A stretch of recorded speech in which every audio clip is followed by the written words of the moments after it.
it is the last seminar this term, so we're very pleased to have Neil Messer talking today. Let me tell you a little bit about him. He actually did a PhD at the MRC laboratory here in Cambridge, and then he went on to theological studies in first Cambridge, then King's College, London.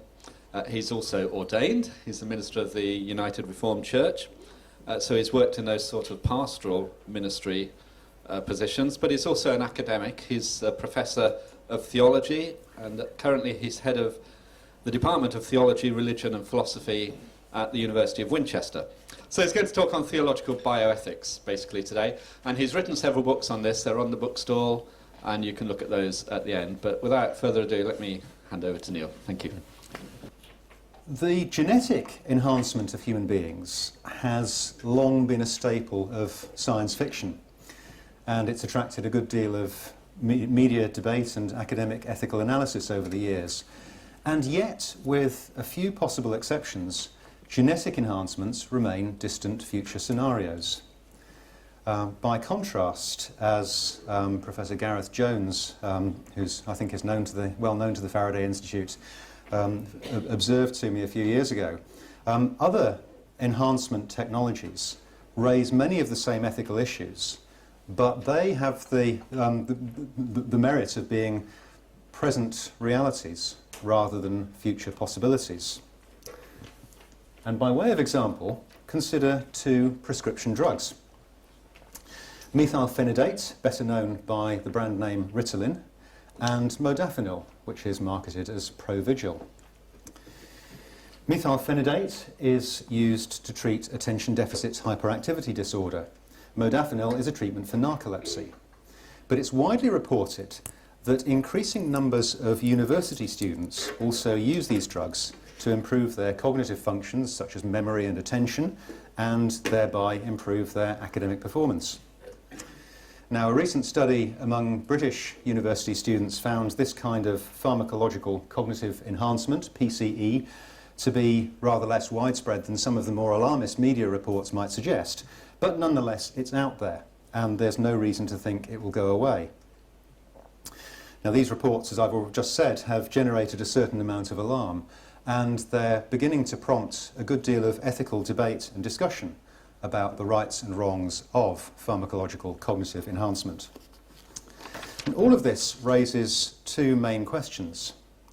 First of all, is there a coherent, ethically significant distinction between the different uses to which drugs like these can be put? And secondly, how should we ethically evaluate those different uses? Well, a distinction that would often be drawn between my examples is that the treatment of narcolepsy or ADHD would be therapy, whereas using the same compounds as smart drugs would be an attempt to enhance normal human capacities that are not impaired by any disorder or disease. I apologise for the slightly mischievous image of enhancement I've put on the slide. That's not intended to prejudge the ethical analysis. And those who make this therapy enhancement distinction would usually regard it as ethically significant in some way. Which is not to say, of course, that therapies would always be justified and enhancements always wrong. For many therapies, there'd be arguments about the balance of risks, harms and benefits, and in some cases there might be ethical concerns over and above questions of harm and benefit. But at any rate, many of those who make a distinction between therapy and enhancement would think the two should be judged by different criteria. And in many cases, they'd be more suspicious of enhancements than therapies. But is this distinction conceptually coherent? And does it bear any moral weight? Well, the philosopher and bioethicist John Harris gives it very short shrift. He says that it does not draw either a morally significant or an explanatorily significant distinction, and so fails utterly to be useful. Harris's claim is based partly on examples which he thinks show the distinction to be unsustainable, such as aging. We do not die of old age, he writes, but of the diseases of old age. And he suggests that if we systematically treated those diseases, therapy, we would also find ourselves extending the human lifespan, enhancement. But his basic reason for denying the significance of the therapy enhancement distinction is utilitarian.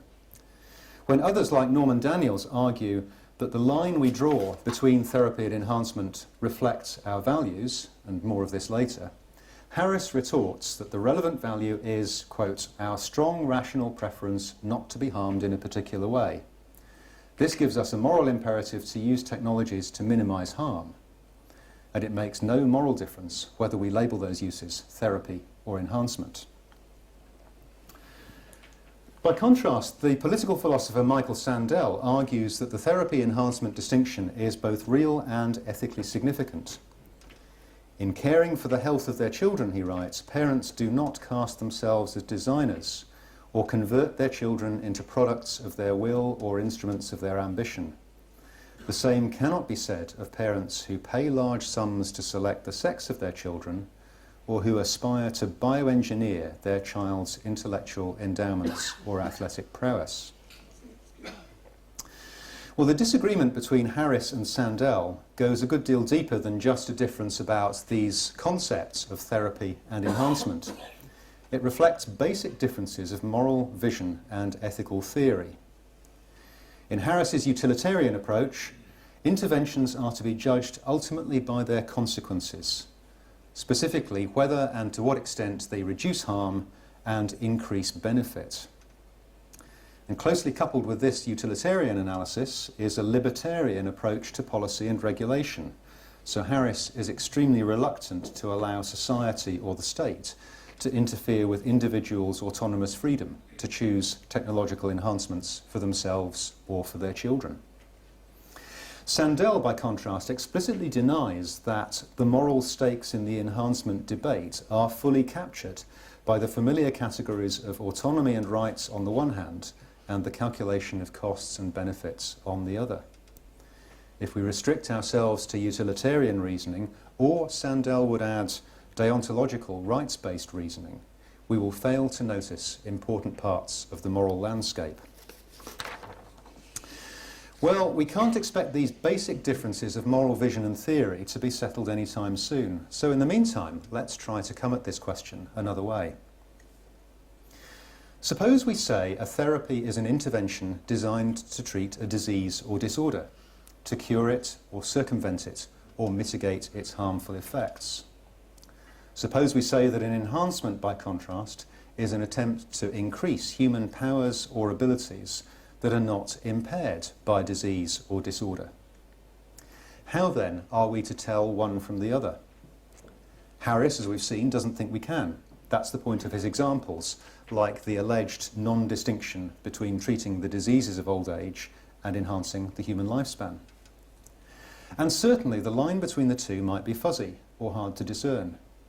Certainly it isn't hard to think of difficult borderline cases. But is it actually impossible to draw such a line between therapy and enhancement coherently? Well, to answer that question, we need to know what we mean by a disease or a disorder. And since the concepts of disease and disorder are closely connected to the concept of health, we shall also need to know what we mean by health.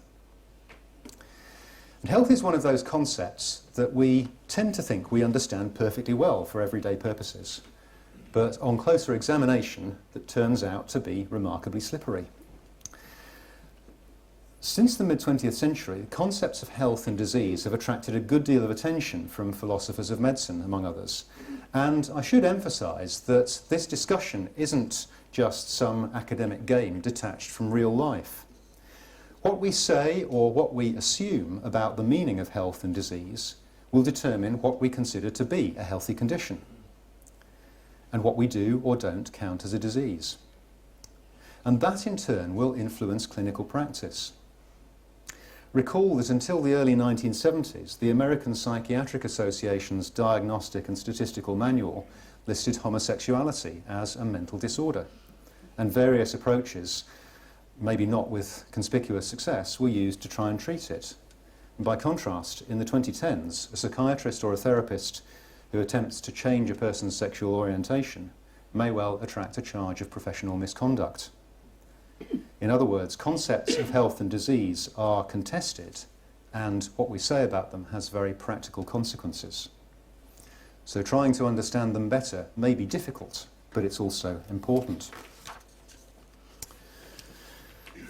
This discussion begins with the preamble to the World Health Organization's constitution of the 1940s. Health is a state of complete physical, mental and social well-being, the WHO claims in that document.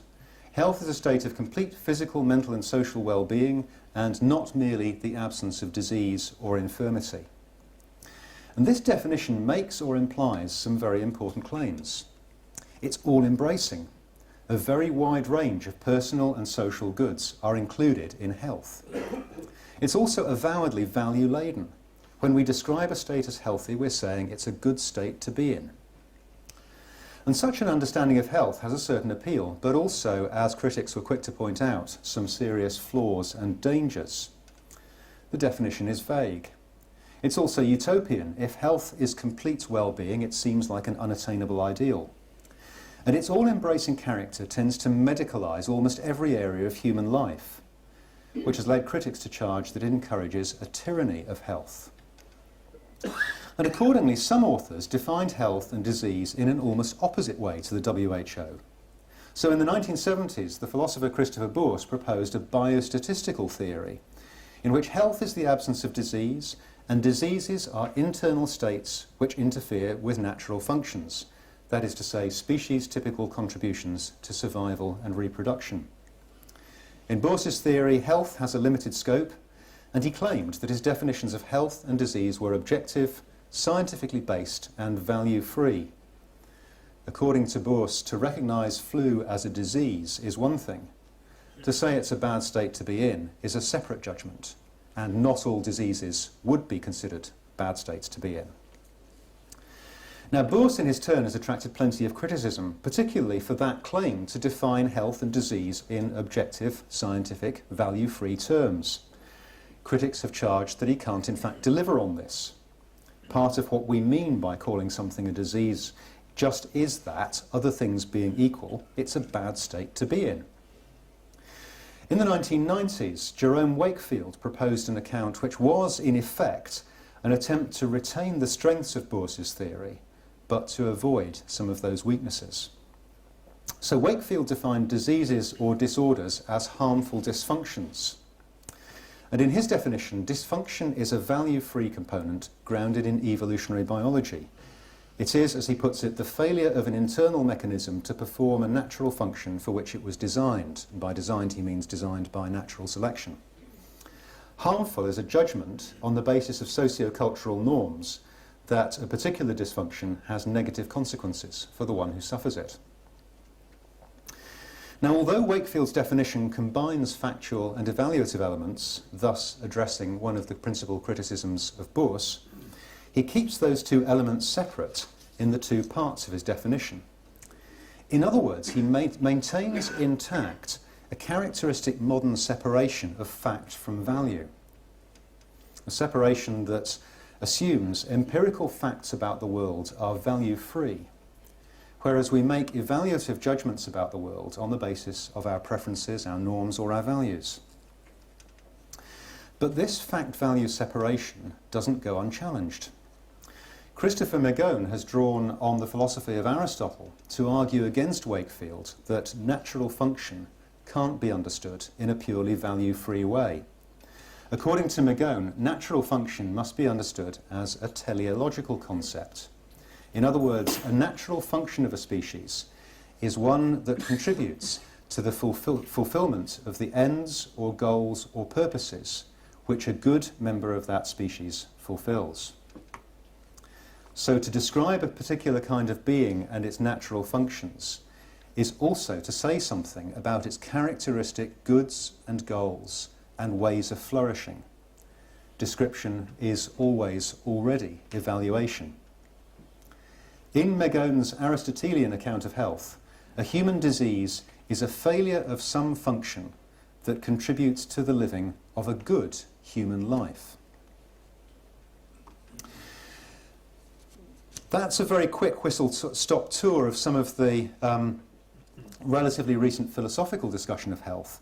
But from a different angle, authors on disability have often been suspicious of some of these philosophical accounts.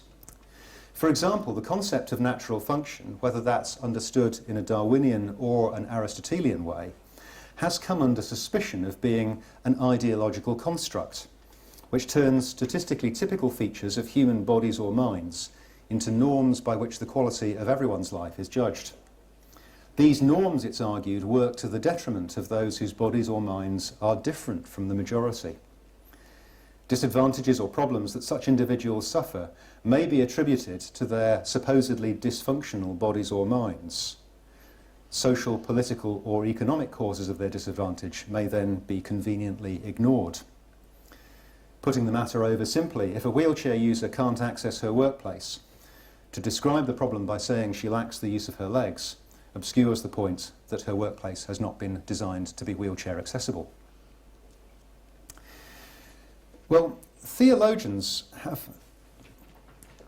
have come to these discussions about health and disease later and in smaller numbers than the philosophers, which in a way is odd because the Christian tradition contains rich resources for thinking about health and disease. One source of a Christian understanding may be found in Christian practices of healing and care of the sick, a tradition of practice that can be traced right back to the New Testament and the very beginnings of the Christian church. Another source of Christian understanding is a Christian doctrine of creation, in which human beings are understood as the good creatures of a loving God, created for the fulfillment of characteristic goods, goals and purposes, ultimately the purpose of life with God. So a Christian doctrine of creation also gives a teleological account of human life, albeit a rather different one in some ways from McGowan's Aristotelian teleology. A third, more critical resource for thinking about health is a rich vein of theological reflection on disability. And this literature takes up some of those critical perspectives found in the secular disability studies literature, but in some respects it intensifies those critiques. For example, some theologians have argued that the lives of people with cognitive impairments in particular ought to challenge our society's common assumptions about the value and purpose of human lives in a more radical way than one often finds in non-theological literature about disability. Well, these theological and practical resources from the Christian tradition ground an account in which humans can be understood as creatures of a particular kind, created with characteristic ends, goals or purposes. Our good or our flourishing consists in the fulfillment of our proper creaturely ends. We have an ultimate end, eternal life with God, but also all kinds of penultimate, this-worldly purposes that are proper to the kind of creature we are. In the Reformed theologian Karl Barth's terms, the command of God the Creator sets us free to live life before God, to live in fellowship with one another, to live the kind of integrated psychophysical life, as he puts it, that's characteristic of human creatures, and to live finite, limited lives in particular places and times with particular vocations. And in this kind of picture, health will be understood as a penultimate, not an ultimate good. A good concerned with the fulfillment of some of our this-worldly goals and ends.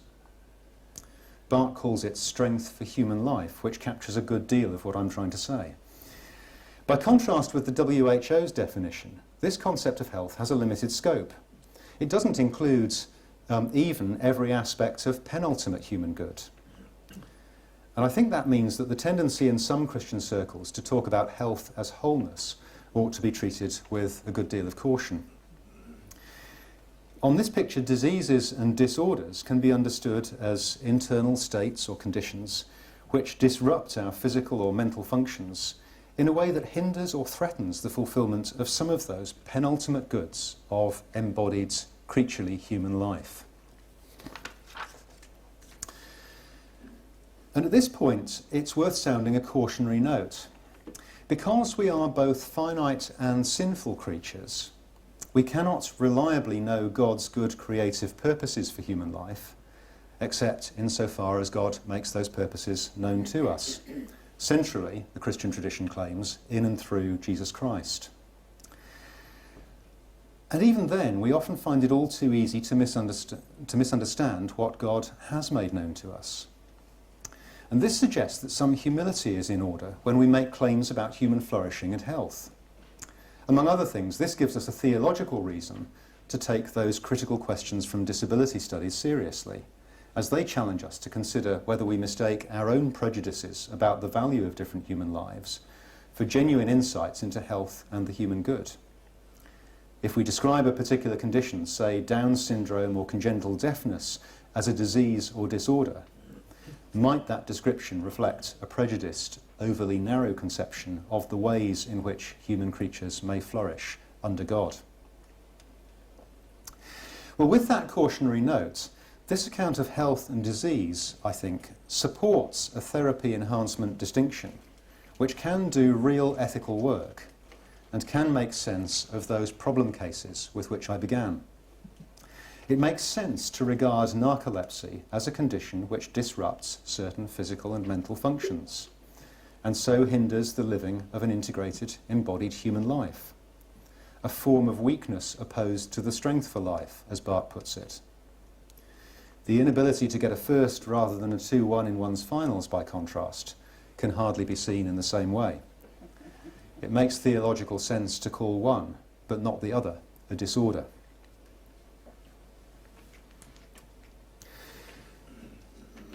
Moving on to my second question, about what we should make ethically of therapy and enhancement. The account of health and disease I've just suggested offers a clear theological mandate for therapeutic activity. The goods of embodied creaturely life in this world are penultimate, not ultimate goods, to be sure, but they are still real and important goods. If diseases are threats to the fulfillment of those goods, then there's an imperative to address those threats, a mandate reflected in the healing narratives of the New Testament, such as the healing story depicted here, and the long Christian tradition of healing ministry and care for the sick. A therapeutic act like the use of modafinil to treat narcolepsy is one that prima facie ought to get strong support from this theological account. Christian support for therapy won't, of course, be unqualified or unconditional. Alongside the gospel healing narratives, the New Testament contains the story of St. Paul's thorn in the flesh. There's a rather dark-looking picture of St. Paul, maybe worrying about his thorn in the flesh.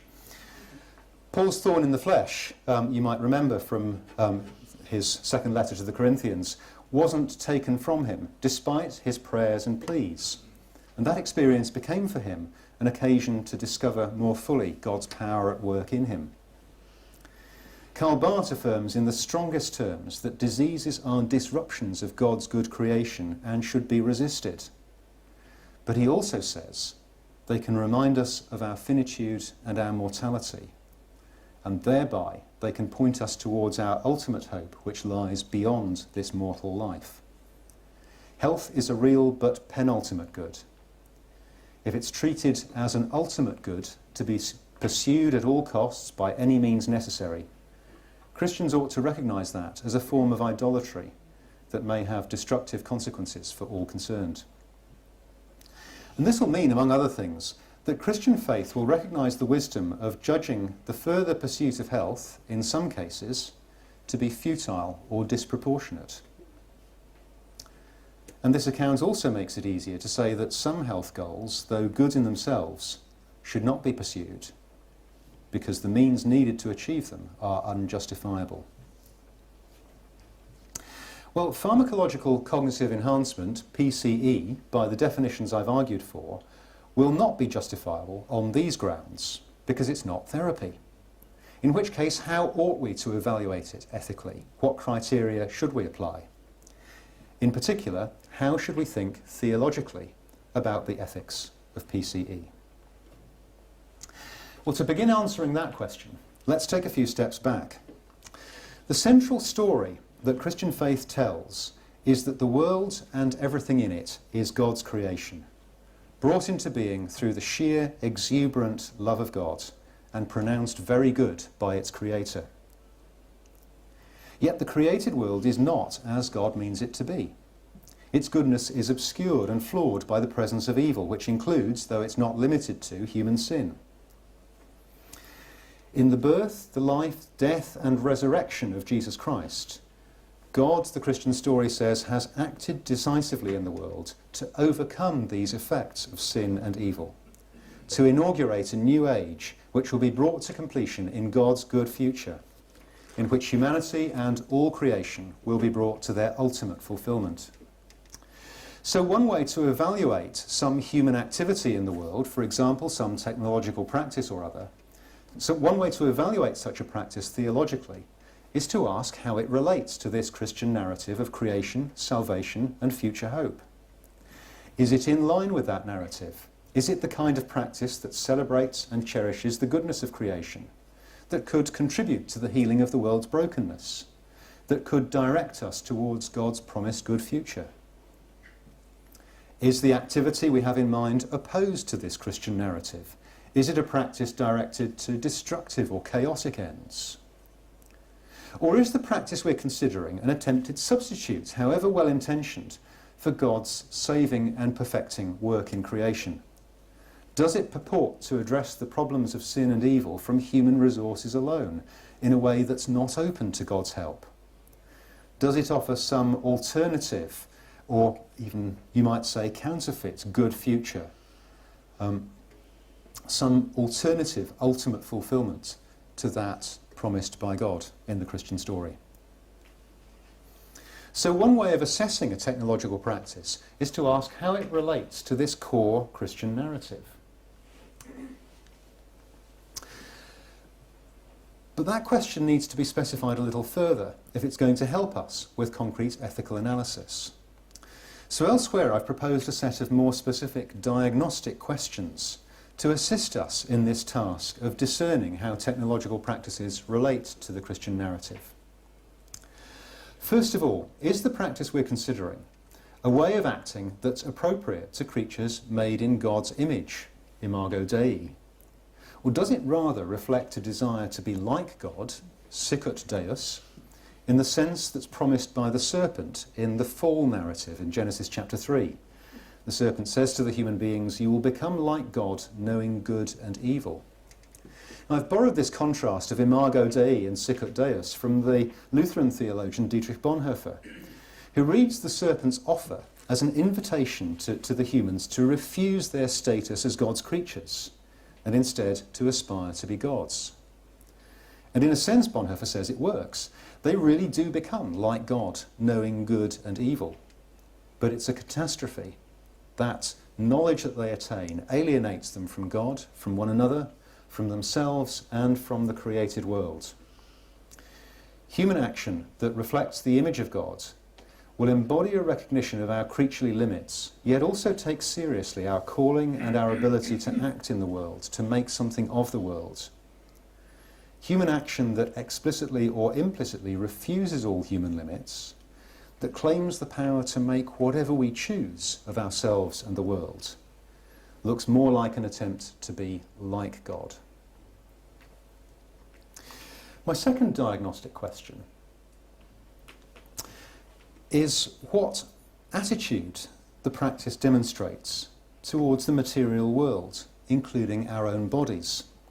And this question is also prompted by Bonhoeffer, in particular his distinction, to which I've already alluded, between the ultimate and the penultimate. And roughly speaking, what he means by this is that the ultimate is God's work in the world, in and through Jesus Christ, to save the world and bring it to fulfillment. The penultimate, by contrast, is everything in this age that God can use to point us towards the ultimate and enable us to receive it. And for Bonhoeffer, it's vital to get the relationship of the ultimate to the penultimate right. He says there are basically two ways we can get it wrong. The first, that he calls radicalism, is a tendency to sweep away the penultimate in the light of the ultimate. The radical, he says, thinks that in the light of the ultimate, in the light of God's work of Jesus, in Jesus Christ, this world and this age are no longer of any importance whatever. At the other extreme is what he calls compromise, an attitude that's so taken up with life in the here and now that the ultimate disappears over the horizon. Our ultimate hope ceases to have any practical bearing on the way that we live and act in this world. And Bonhoeffer argues paying attention to Jesus Christ Jesus Christ, who's incarnate in this world, who's crucified and risen, paying attention to Jesus Christ shows both radicalism and compromise to be inadequate. Paying attention to Jesus Christ will teach us to hold the ultimate and the penultimate in proper balance. Now, some uses of technology in healthcare seem to be based on the assumption that all our human hopes, whatever, must be invested in our material existence in this world. As, for example, if we use technologies to try and preserve and prolong human lives at almost any cost. And this looks to me very much like what Bonhoeffer meant by compromise. Other technological projects, though, and we'll see an example of this later on, seem to be motivated by a profound impatience with the limitations of embodied creaturely life as such, a desire to escape from those limits as far as we possibly can. And there seems to me to be something akin to radicalism, in Bonhoeffer's sense, in that attitude. To get the balance right is going to mean using technologies in ways that recognise the material world, including our own bodies and the bodies of others, as good, as worth taking trouble over. But at the same time not imagining that our physical life in this present age exhausts everything we can and should hope for. My third and fourth questions, you will be glad to know, can be stated more quickly. To ask what attitude does a particular technological practice demonstrate towards our neighbours is to draw attention, of course, to one of the two great commandments identified by Jesus. And to ask, is this technological practice good news to the poor, is to recall the pervasive Christian concern to care in particular for the most disadvantaged, the most vulnerable, or the most marginalised among our neighbours. And finally, what attitude does our technological project or our technological practice display towards past failures? Many of the human problems we need to address are caused in one way or another by human wickedness or weakness or folly or error, by aspects of what Christians would call sin. To imagine we can solve our problems in the future without an honest acknowledgement of the past failures that have contributed to those problems is to risk replicating those failures and their destructive consequences. To avoid such dangers, technological projects that are intended to address human problems and predicaments ought to be undertaken in a spirit of honest acknowledgement of past failures, recognition that things must be different in the future, and openness to whatever help we need to ensure that they will be different, wherever that helps to be found. In other words, I'm suggesting technological projects addressed to human predicaments should be undertaken in what could be called a repentant spirit.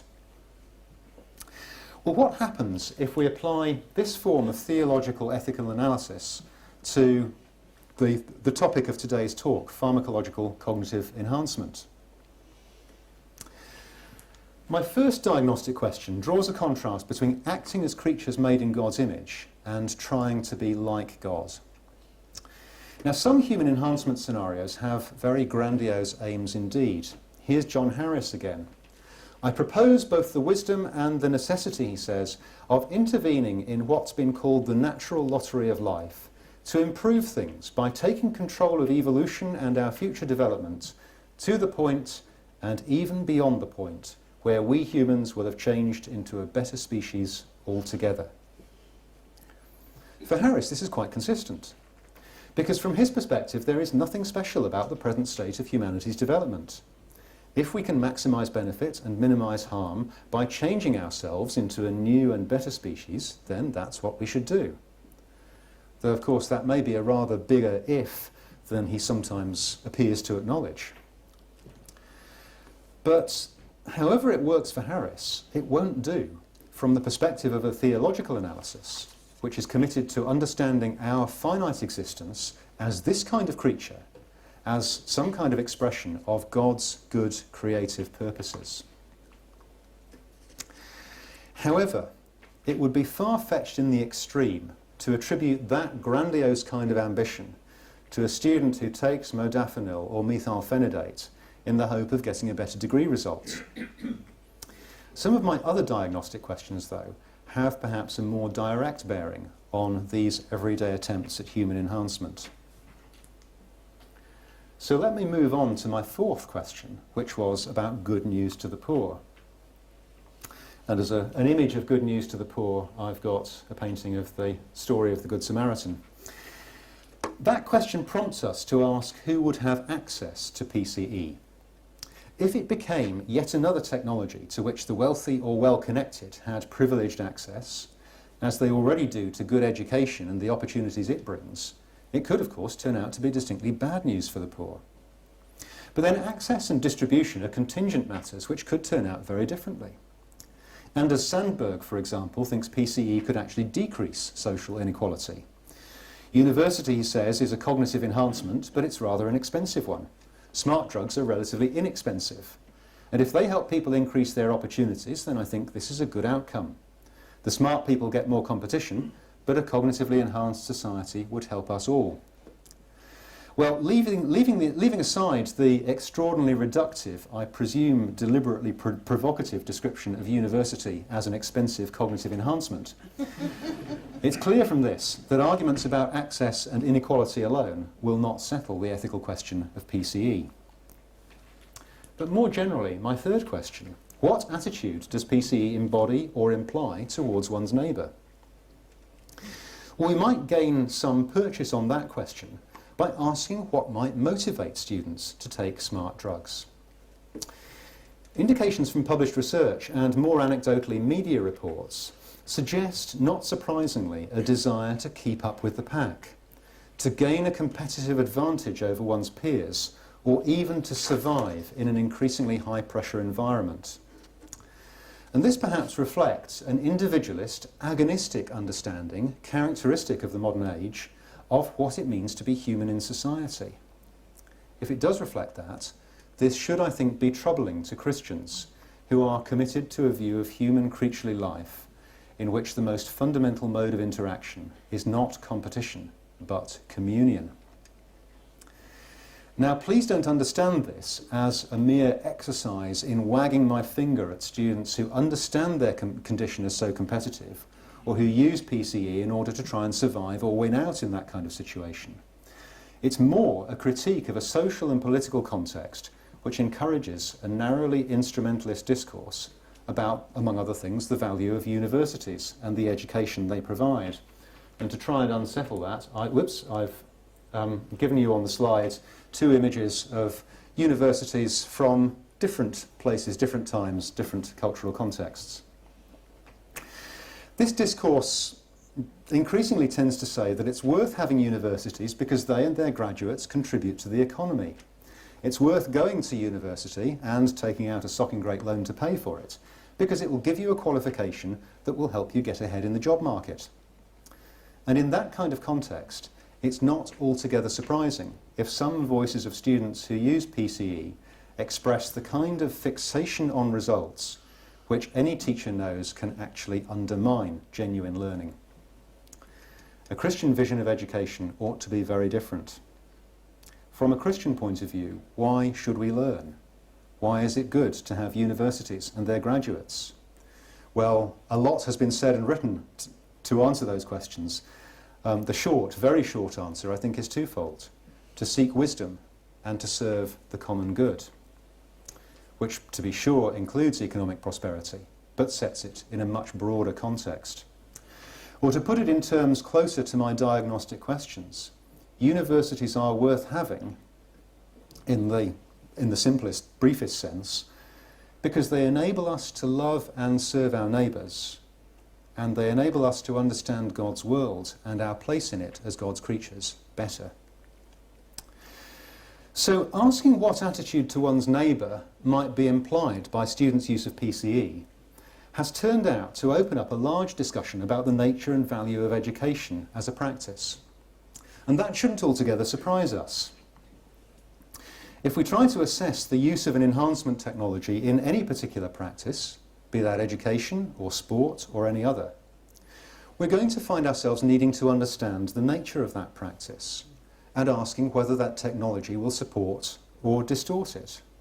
And my suggestion has been that the use of PCE by students both reflects and reinforces some significant distortions of the practice of education, as Christians ought to understand that practice. My fifth diagnostic question was about attitudes to failure. In effect, it was a question about repentance. And this opens up another big discussion. I know there aren't many minutes to go, so I'll summarise that big discussion quite briefly. Some students who use PCE express a powerful sense of the seriousness of academic failure and an overwhelming fear of failing in the future. And it may not be too fanciful to discern in these voices a relocation of ultimate concerns onto this-worldly activities like education and employment. In a culture where a transcendent horizon has largely disappeared from view, where any form of hope that extends beyond this world plays little part, it's easy for this-worldly activities like education, employment, relationships or family life to assume ultimate significance. The fulfillment of our human lives, in other words, comes to be judged entirely by our success or failure at these things. And Christians ought to recognise this as a confusion of the ultimate with the penultimate. In other words, a form of idolatry, and one with fairly obviously destructive results. In Christian perspective, education, employment, relationships and the rest are real, wonderful, but penultimate goods. Failure to achieve them is not an ultimate disaster. And our ultimate fulfilment does not depend on our efforts in areas like these. Christians who know themselves to be forgiven sinners, saved and promised the hope of eternal life by God's grace, are thereby set free to witness to a different attitude to past and future failures in their life and work in this world. So once again, PCE itself turns out not to be the heart of the problem, more a symptom of it and an attempt to respond to it. I'd suggest, though, the kind of response that will tend to reinforce and replicate, not properly address the problem. Now, many of the points I've made are quite specific to the scenario I've been considering, the use of pharmacological cognitive enhancement by students aiming to enhance their specific points might, of course, not apply in anything like the same way to other uses of those same technologies.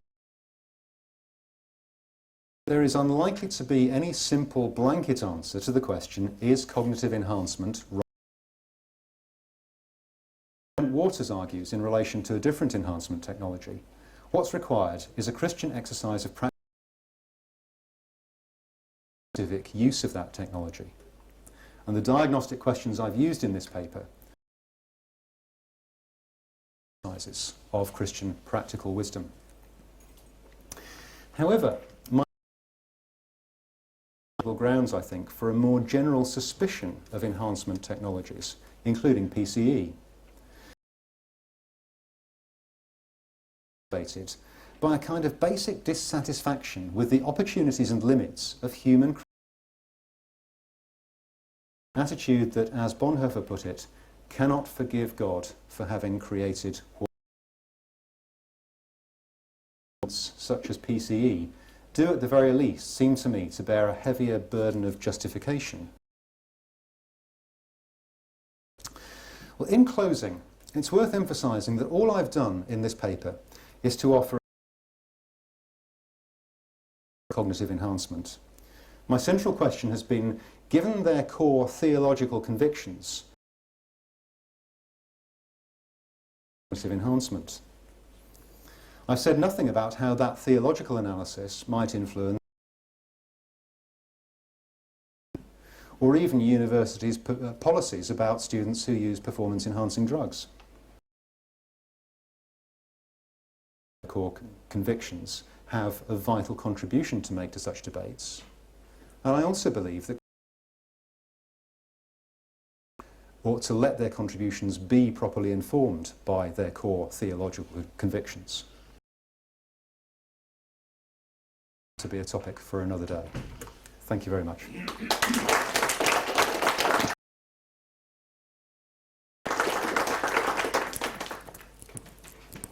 Thank you very much, Neil. That gives... Could I ask you to come off the fence a little bit and give A student comes to you and says they are taking this drug and they want to do research in your university or another one. Very definite and clear. Fine, go ahead, or do you would probably tell them. I'm asking you to actually advise them now and say what you're. No, I'd say they shouldn't use it. I'd do everything I could to discourage students from I've been talking about, and I think a good deal of my theological analysis was but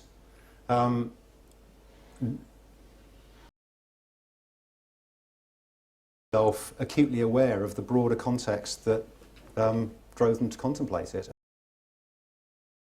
About the problem, I think we have to do something about the broader context.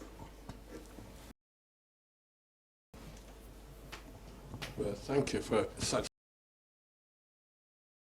tour de force on a very complex issue. I speak as a Darwinist, a radical, interested in how much we should spend on health and education. I'm fairly happy about the last question, which I think gave you a chance to emphasize that there aren't any problems. The Dawkins position, which the purpose is the survival of the genes. I think it doesn't matter in that situation, does it? What the religious intervention is, from a point of view. Religious education will be consistent with the survival of genes, no matter what age the person is. The second issue, I think, is the elephant in the faintly skirted around, and that is health and education. Now, it seems to me the religious answer is that it doesn't really matter. But from a perhaps more utilitarian point of view, to me that both the discovery and delivery of be a matter of how rich we are, because it's and the delivery. Thank you. That's quite a lot for Neil to answer already. Thanks. Pick out two or three key points, respond to them as briefly as I can. Perspective that says what human life is the survival and spread of our genes. Well, reading evolutionary theory, it's not the way all evolutionary biologists will read it, his colleagues as well, but whatever position you take on that, if you back them into a corner enough, that you can't get moral norms from it. So if we want to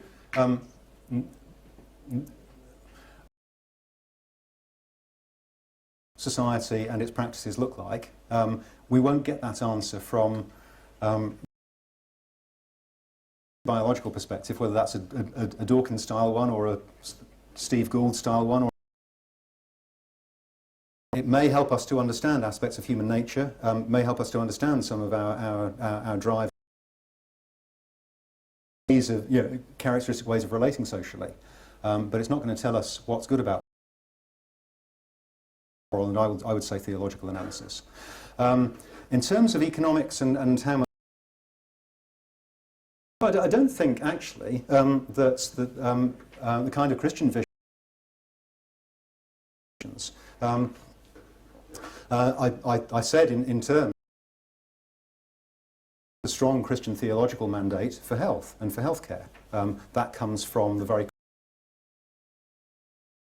the scriptures which ground the Christian tradition.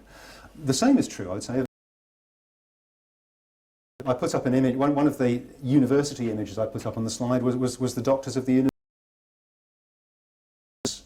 in Europe, including this one, were Christian foundations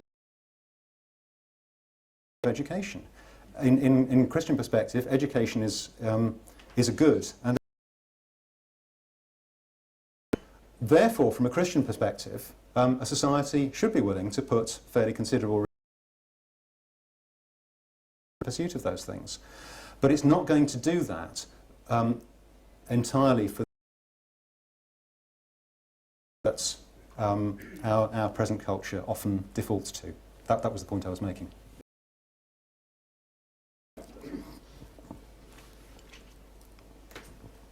Yes, I'd like to thank you very much.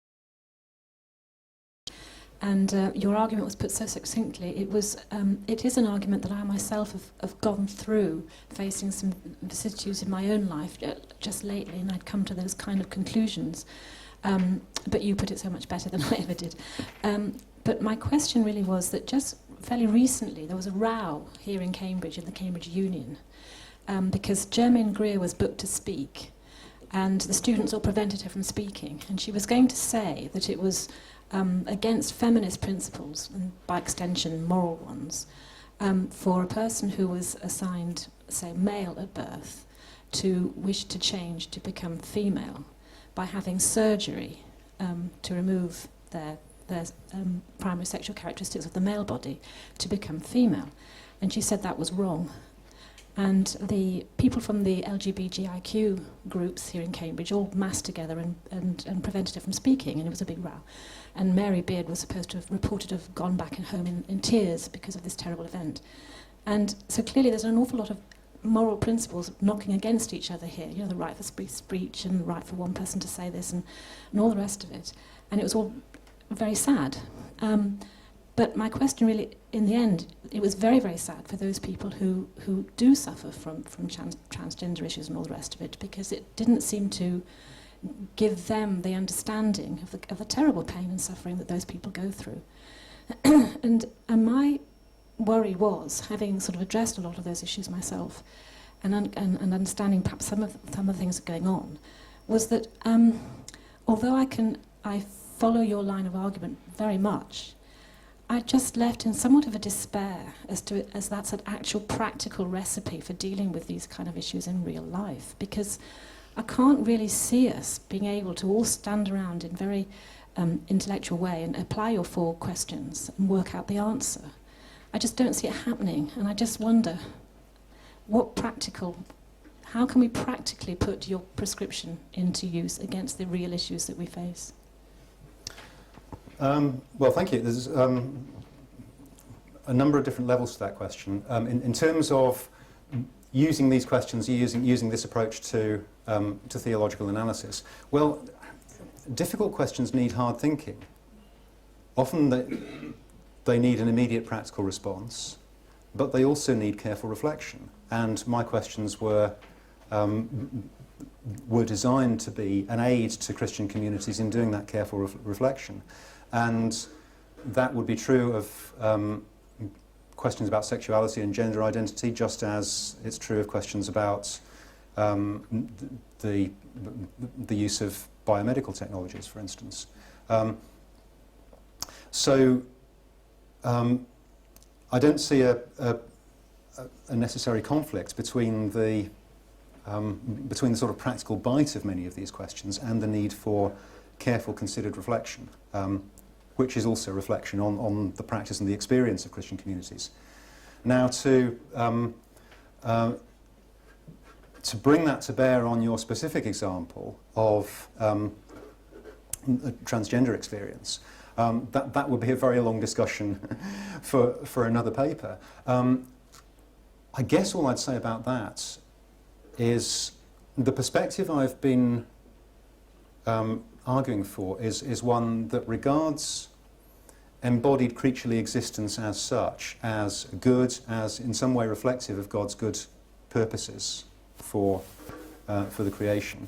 That doesn't mean that everything in the world as we experience it, and everything in our own bodies, our own identities as we experience it, is exactly how it means to be. We live in a world that's, you know, good yet flawed, fallen in Christian language. And discerning how those two aspects relate to one another is a very tricky matter.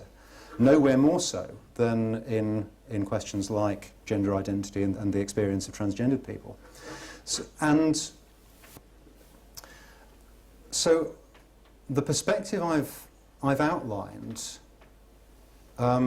is going to be quite hostile to the attitude that thinks we can make ourselves into whatever we want to be.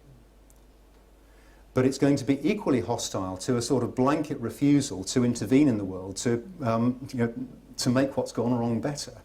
And where there is an experience like the experience of transgender identity, I mean, at the very least, that is going to take some very careful thought and some very serious reflection as to which of those categories it ought to come into. I mean, I don't think my questions would close off a priori the possibility that technological interventions could help to resolve the conflicts of an individual's gender identity, for instance.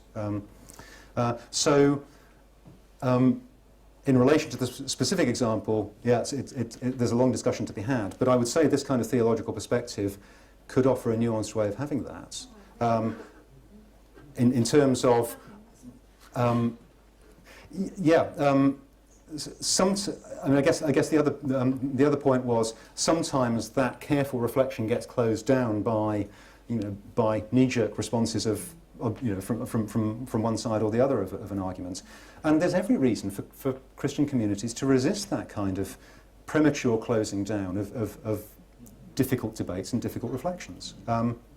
And I mean, although Christian communities have got rather a bad press for the way they've handled questions of sexuality and sexual identity, for example, it seems to me there is something in what Christian churches have often tried to do, just to keep the warring parties together and keep the conversation going. I mean, that reflects I think a very respectable Christian instinct to go on wrestling with hard questions and to go on wrestling together with those questions in Christian charity. We've often failed at that, but sometimes sometimes it works. Yeah. Thank you, Neil. You've been very patient to the back, so we'll have one last brief question and answer because then people need to get away. Yes, thank you. That was a brilliant talk. I really enjoyed it. But I want to ask you, you've talked about pharmacological intervention as enhancement, so everyone's on the level and it's about making people better. But what about pharmacological intervention where you've got, I'm going to use scare quotes here, differently abled or substandard people? Is it the notion that God wants us all to be equal and work from that standard, or are we meant to be differently abled? Is that the creation, I might ask that. Thank you. That's a really good question. And again, it's going to take a lot of careful discernment to figure out where the lines should be drawn, how any particular person's life should be understood. But the disability perspectives that I mentioned partway through the talk, including the theological perspectives on disability, would certainly challenge the tendency to assume that someone who's cognitively impaired, for example, has something wrong with them, and therefore that using a cognitive enhancement technology, were that possible, would be a therapeutic response. The disability perspectives are going to ask some very hard questions about whether that judgment would reflect far too narrow a notion of the diverse ways in which different human beings are called to flourish before God and in one another's company. So.